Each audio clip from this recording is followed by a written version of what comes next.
Hello, everybody out there. Back again. I haven't been keeping up with the videos very good, but I don't do it as necessarily as a job or money maker like a lot of people do. You know, they have thousands of followers and things like that. I just put up some of these videos to help people and just kind of contribute to most of the stuff I do is on older bikes. Not all of it, but you may have seen.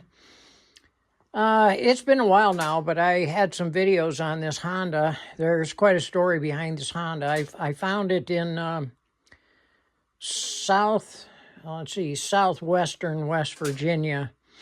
And, you know, the bike had fairly few miles on it, less than 7,000 miles on it. And so, you know, when I picked it up, I thought, okay, you know, you do the usual, clean the carbs, adjust the points, oil, tires, I mean, just all the usual stuff.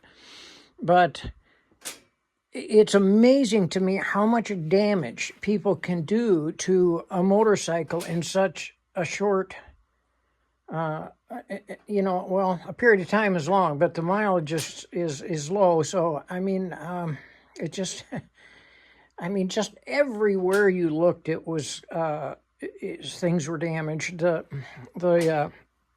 right cylinder head spark plug hole had been cross-threaded, stripped out. It had been, just terribly somebody tried to repair it, which it was a mess. So and it had low compression on one cylinder, and so I have videos of it, but the whole top end came off. And it's amazing because back then they had some metallurgical issues with the cam and also the rocker arms.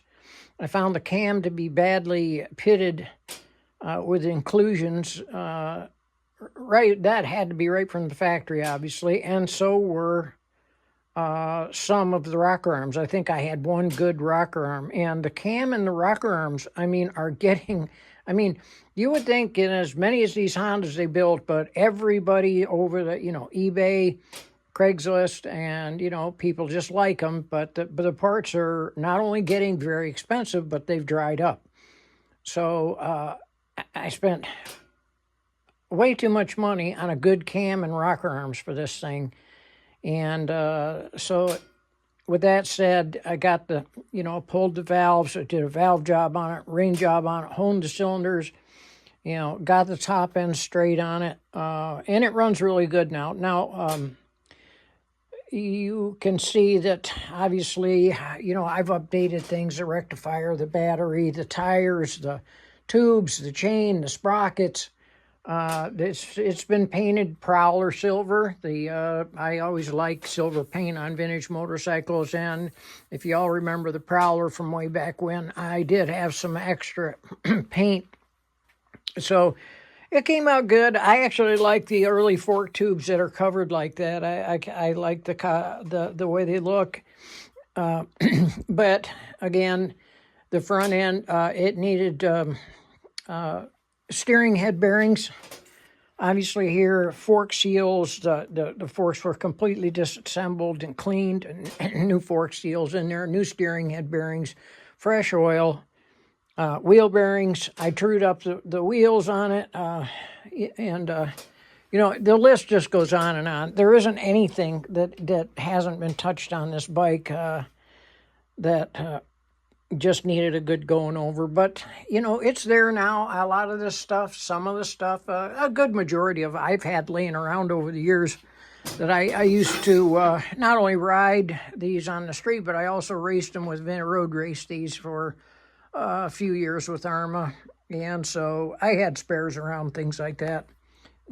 Just put these other mufflers on here, which look a heck of a lot better and sound a heck of a lot better than the stock ones. The stock ones, as you can see, new chain and sprockets. I locked wired some of this stuff up, and new shocks. But the new mufflers sound a lot better. The old ones had something rattling around inside. At least one of them did, jangling around in there. It's kind of hard. It's amazing to find these with the pretty darn good original air cleaners on there.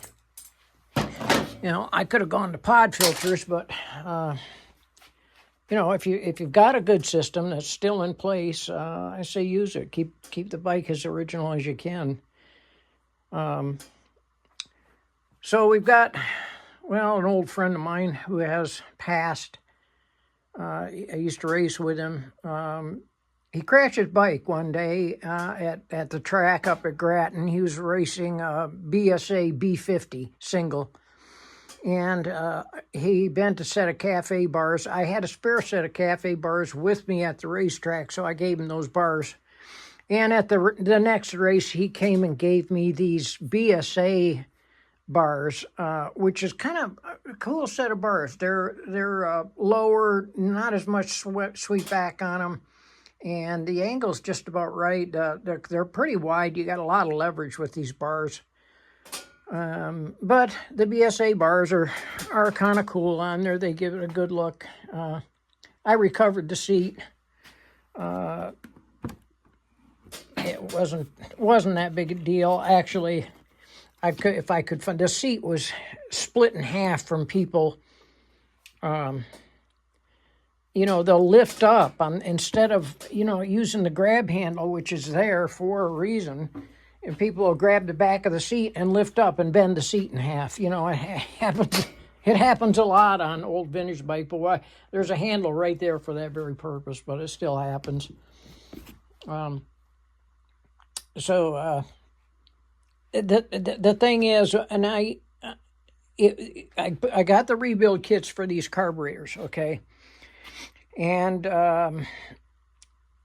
that was fine, except the carburetor kits came with the main jets were 95s, and on the original carburetors, I've looked up these 722A carburetors. There is some variation in the main jets on those, but so I've got the originals were 68s.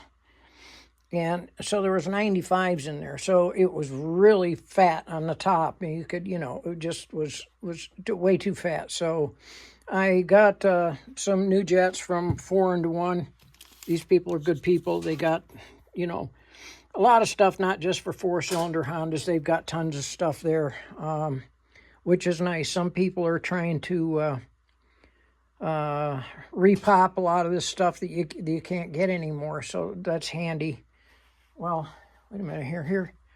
I mean, here's a picture of one of the Hondas, the 350 Honda, one of the 350 Hondas that I used to race there, which is very similar to what you're seeing here. That was also painted Prowler silver. And these side covers that I have with it were actually on that race bike.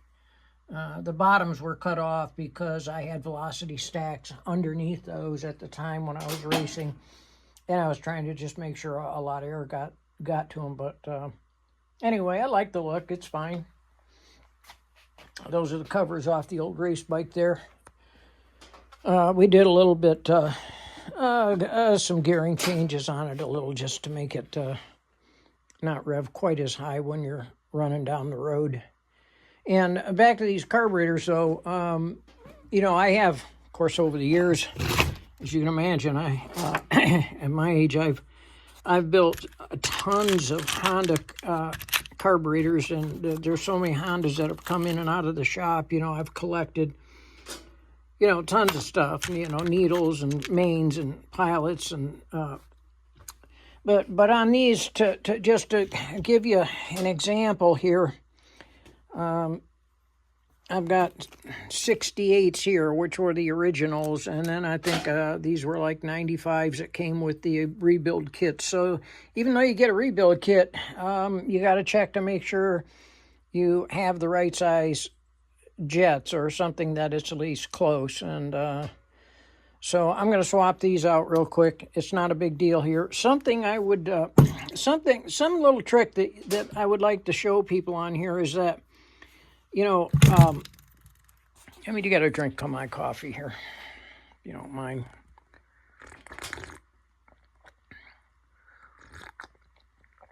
So we've got these screws, obviously, that hold the bowls on. And you can get new ones at 4-to-1 and at different places. But most of the time, these screws and the screws elsewhere on the bikes generally are buggered up because people don't use a JIS screwdriver on the screws.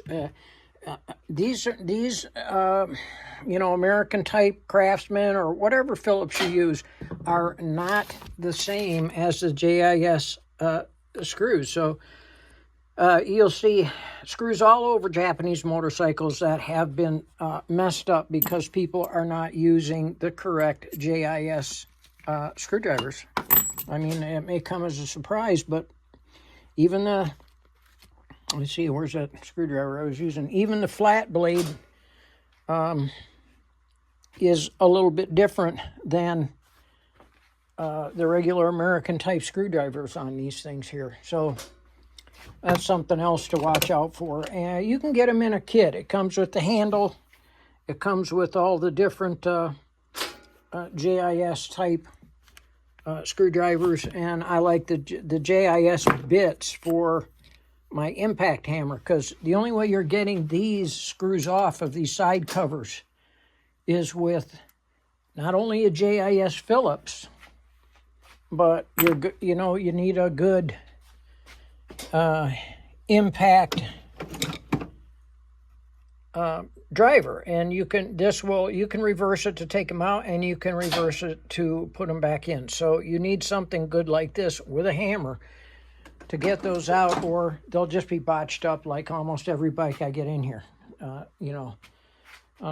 Now, there's something on these screws here. I could show you a little trick here, and I'm not suggesting that you take a hammer and just wail on these carburetors, but what you can do with these screws, and I'll show you on the bottom here, these screws were, get some light on it if it focuses a little, in pretty bad shape. They were gouged, and just like I was talking about, where people try and get those out. Where you can see I've done a little bit of work on those screws, and basically this is how you do it. You take, and again, you've got to be careful about this. You see the head of that is kind of gnarled up a little. Let's see if I can get the better light here.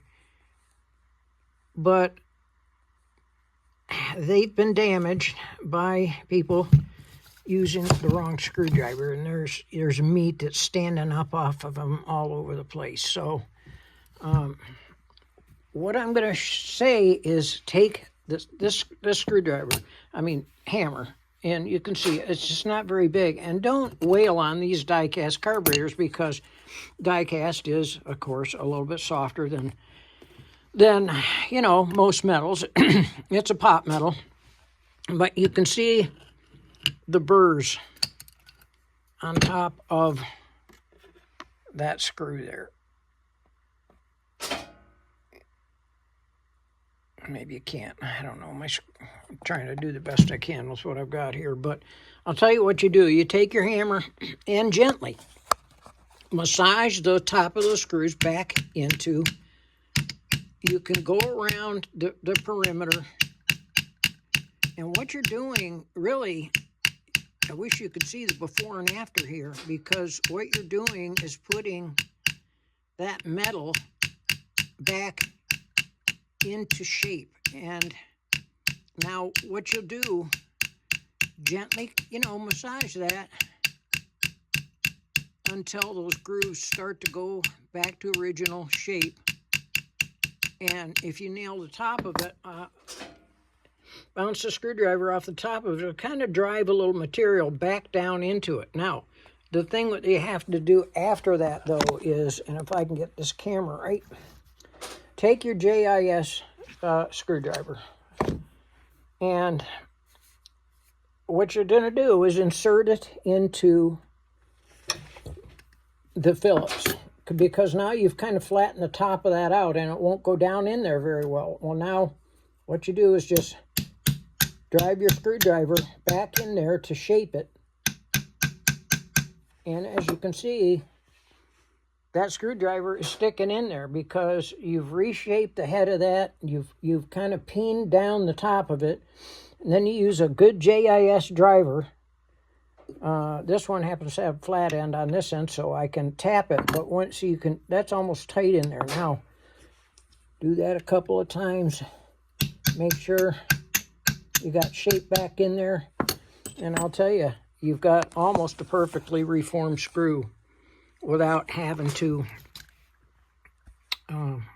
wait to get some more in. And that screw will work perfectly fine now. And I have to go around and I'm going to reshape these other ones. Drive the material back down to where it should be. Okay, I got the burrs back in place, back down. Kind of work my way around it. Okay, now I'm going to tap it dead center.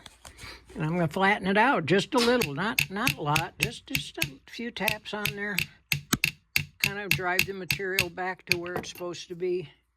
And then again, sorry about the hands in there, but it's a one-man show here.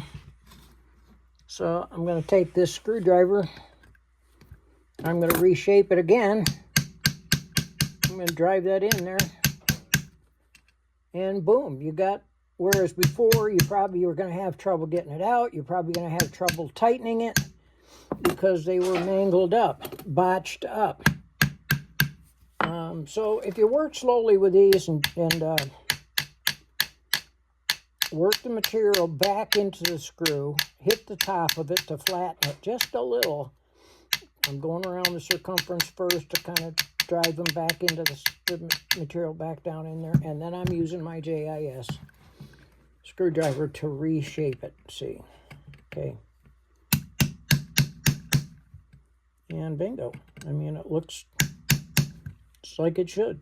Again. One more to do here. Work my way around there a little, each side, then flat down on the top, close it up a little, use my screwdriver to reshape it, and you can see that it is doing that because it's sticking right in there. That's a tight fit now, which is what you want. Okay. So there you go. I've already done the ones on the bottom, so they're good to go. And they're easy. These just press in.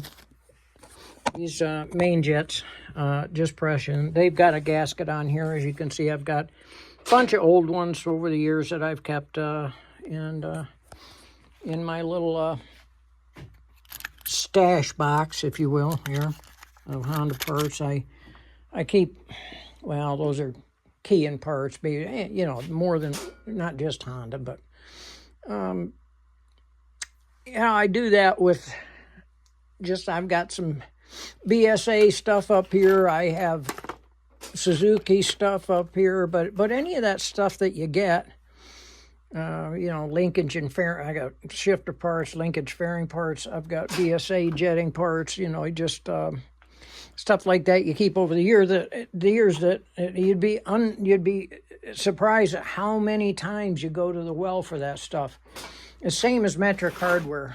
Metric, you know, I've disassembled a lot of parts bikes for parts, and you know, it's just like this stuff has saved me hundreds of times over the years.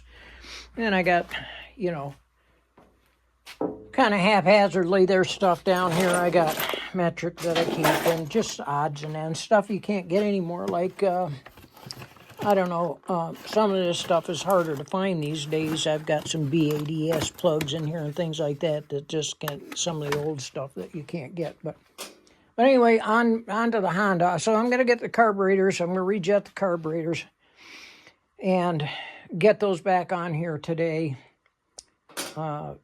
And yeah, I mean, it should be, it's one of those things where I bought it and rebuilt it for my daughter.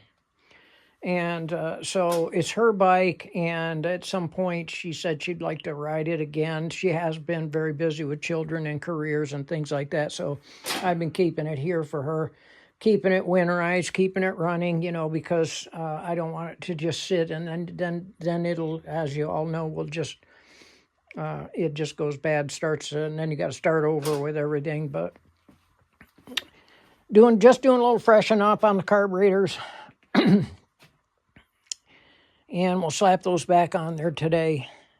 I've got, a little bit of work to do on my wife's BMW, the battery. I got a new battery for it. There is a good battery in there. It's a lead acid type battery, but I got a sealed battery for it. I just feel more comfortable putting a sealed battery in there than the old lead acid type in case it dumps over or whatever might happen there. But it's been a wet spring. It's been a wet spring this year, so I've had time to spend in the shop this year. The Suzuki, as you guys may have seen some of my videos, I got this bike from a guy that only had like 1,500 miles on it. Unbelievably, it was a '07, 1,500 miles on it, and it even had the original tires. So, but I have absolutely been enjoying the heck out of this. It's virtually a brand new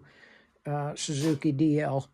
It came with the hard bags, and it's perfect for West Virginia. I mean, I can't ask for a better bike. There's the big hard bags here. I don't know. They're almost too big for me. I may cut this bottom. I mean, if you're going to Alaska, and everything, fine. I mean, or you're just heavy into camping or just taking long trips. But even if I take some volume out of those, I could still use it for anything I want to do. I can camp. I have a dry bag that I put on top. I've got the tent and everything. That even if I cut those down, it's more than what I would ever use. Just a quick recap. I've got a TS-185 that my son Christopher found up in Michigan and graciously gave it to me, and I have been collecting parts for that as well. Mikuni carburetor. I found a new old stock hop-up kit cylinder for these, which is very rare to find. You can kind of see the difference in the cylinders. One's much larger than the other, and you can't really see it all unless you look at all the porting. But so it's not as if I have a shortage of projects. I got some gaskets kits here, and I've been collecting different parts. Again, this stuff has gotten very hard to. A lot of it is hard to find, and people are asking stupid prices. I mean, for just like, I don't know. I won't do that. I won't. I'll figure out different ways to do things. It's not. It doesn't have to be perfectly original, for instance. So anyway, that's something that's working there. I don't know. I haven't really decided which way to go with it. Maybe kind of I thought about doing like a little motard deal out of it. I've got an old CR pipe that might 125 CR pipe I probably could make work there, and some fiberglass work up here I could probably use. But anyway, there you are. You're caught up. I've been doing a lot of riding and just spring stuff, yard stuff, so not a lot of time for videos these days, but still added here in the shop. And if any of y'all have any questions, you can always just write me on YouTube there. Got some new tires. I bought some new old stock tires for that BMW. I love these Continentals. I mean, these Dunlop Trailmasters, very good tire. And I mean, they just they give you just great feedback. I've almost used up a set. Well, the back one's a good tread. This front one, I mean, it's still there, but in rain, maybe heavy rain, something like that, I'd prefer to have the new one on there. I seem to wear the side of these front tires out pretty good, but I've got I've got this new set over here, so yeah, you can see the difference is huge in the amount of tread that's left there. I got these 705s. These 705s I've gotten really hard to find, if not impossible to find, in this smaller size that you're supposed to put on these F650s. The F650s it's getting harder to find the smaller 17-inch rear tires, but I did find a set, so I grabbed these up. They were a bargain, though. I didn't even pay that much for those 705s, so that's another set I could put on there. Not sure which set I'll put on there this time, but anyway, plenty of spare tires there. I put a new set because the original tires on this Suzuki were the factory tires from '07. So, of course, I put new tires on this, and it's a good sport touring tire. I think, sport touring tires, they just last a lot longer. The tread on the side is soft for good cornering for a sport bike type touring, and the center is harder for the touring. So that's why the sport touring nomenclature comes from that. And I find it's a pretty good value because they last a lot longer and they grip well.